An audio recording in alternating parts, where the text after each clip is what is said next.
Hi all, my name is Jordan and I'm a student in the cohort number 2 at the Bell Academy.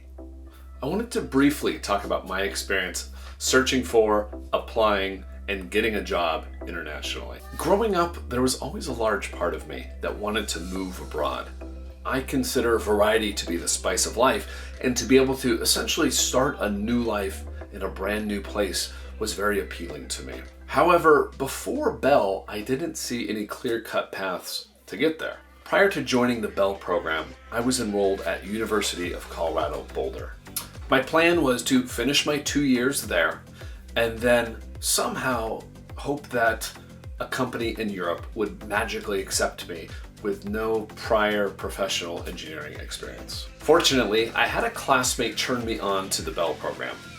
And while I was initially unsure of how Bell would fit into my long-term plans, after speaking with one of the facilitators, I learned that doing a co-op internationally was a possibility. And at this point, a light bulb went off inside my head. Needless to say, I dropped CU Boulder and made the necessary moves to join Bell in the fall of 2020. Now, this all hinged on me being able to actually find a job prior to our send-off date to co-op, which was the beginning of January 2021. So this gave me approximately 9 months to find a place that would accept me, get all of my paperwork legalized and completed, and then sell everything I own and move abroad to actually do the job. So I began immediately searching for jobs in the country of my choice, the Netherlands.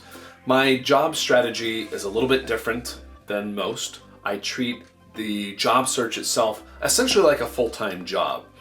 I believe in monitoring my activity and improving my process to improve my efficiency when it comes to finding a job. So if I could break my job search strategy down into 3 easy to follow steps, it would be to first compile all of the companies that are in the geographical area that are even only tangentially related to engineering. Next, we begin cold calling and emailing these companies. We want to find out who we need to speak to be considered. So again, the 2 important takeaways so far are, don't worry if a company doesn't have a job that you're applying for listed. The one that hired me did not.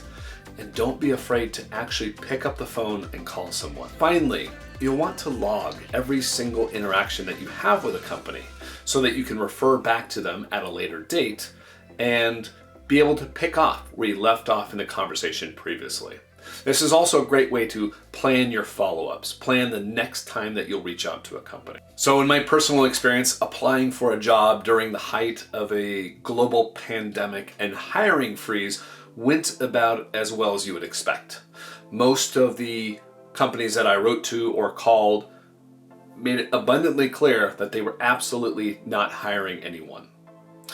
And while I was somewhat dismayed at first, eventually I got one company to reply to me in a positive manner. And remember, all it takes is one. After the CEO and I spoke, he was pleased with our conversation and scheduled a second follow-up interview. The second interview was to be more of a skills test, which was tricky as I had never done a skills test for engineering. I had no idea what to expect.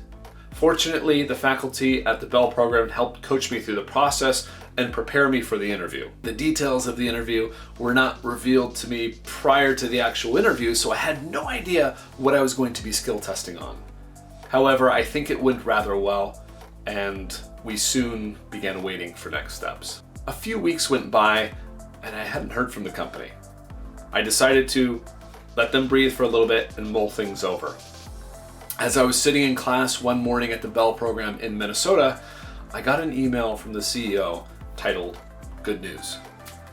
I had gotten a job, so I immediately left Minnesota and went back to Denver, Colorado, where I began the process of getting my home ready for sale and selling nearly everything that my family and I owned. I would spend nights doing renovations on the house to get it ready for sale, and during the day split my time between doing schoolwork for Bell, preparing my legal documents for the move abroad, and then running my side business. So fast forward several months to November 30th, where my wife and I with our 2 boys are sitting on the tarmac at Los Angeles International Airport with one-way tickets to Amsterdam. Upon arriving in the Netherlands, I had about a month before beginning my new job at Delmic. This gave me time to settle in, learn more about the culture, and began picking up the language. I began my first day at Delmic in January. And at first the work was quite demanding.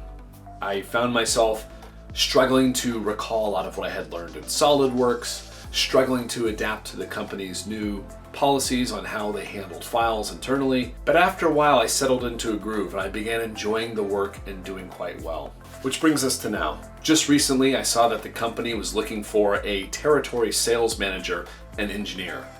I thought, why not? And I applied for the job, and just this last week, I got the promotion. So no longer am I an intern, but now a full-fledged employee. To wrap up, I thought I'd distill my experience into 6 easy to follow steps that I wish I had known earlier prior to beginning this. Number 1, apply as early as possible. The job interview cycle is quite long, especially internationally, and the more time you can give yourself for this, the better. Number 2, apply to every single company in your geographical area. Do not limit yourself to companies that only post job postings, but instead pursue every company that's even only slightly related to engineering. Number 3 would be to practice interviewing as often as possible. By the time you have your actual first live interview, you should love interviewing. Bell and the faculty are a great resource for this, and you should practice role-playing as often as possible in a wide variety of scenarios. Number 4, definitely look into the legal hurdles as early as possible. And finally, number 6, learn the language way earlier. That's our biggest regret so far, is that we waited until we moved to the Netherlands to begin learning Dutch. And I really wish we had started learning it in parallel back in the United States. I want to close by saying this move has been the single most impactful experience of my and my family's life. It basically feels like I'm getting to live a completely new and different life. Finally, if it seems like a lot of work, that's because it is. But trust me, if I can do it, so can you.